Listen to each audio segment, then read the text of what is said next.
Good morning, everybody. Today is Friday, February 20th. Today is loading day.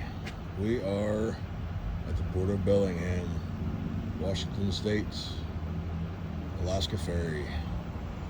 We are waiting for them to open their doors. We will be getting on the ferry.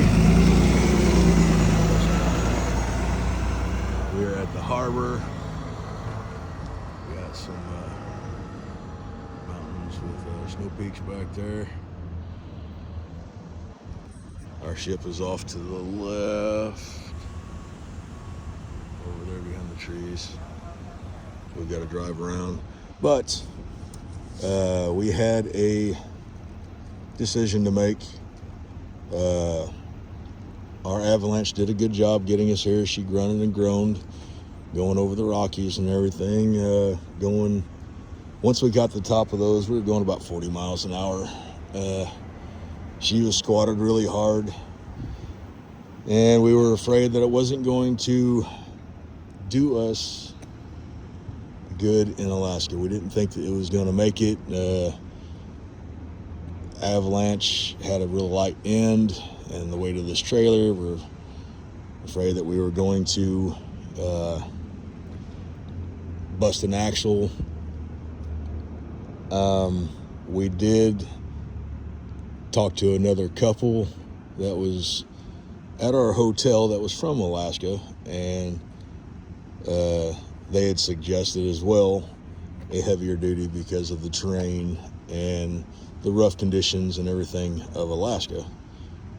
So Jen and I decided we was going to look and see what was available, and we traded off our avalanche. Our salesman that we talked to, God has provided everything for us along our way, and we just thought it was kind of interesting because our salesman, his name was Angel, but we now have this bad boy.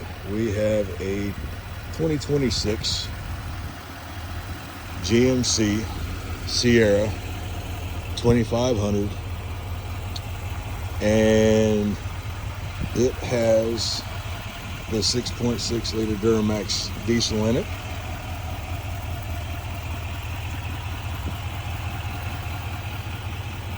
We're very happy with this truck. My very first truck to own new. This has a X31 off-road package on it as well. And yeah, we are excited. This has more room. I put a bed cover on it. Jenna and the Avalanche had very little room for her legs. She had the floorboard was full of stuff. Half the back seat was full of stuff. So Tank didn't have very much room. And now we have plenty of room, and Tank is quite comfortable in his bed in the back of the truck. So we are waiting to get in line to get on the ferry. We will be posting more pictures and videos of the process of loading this truck and trailer into this cruise ship on this ferry, and posting things along our journey. Thanks for watching.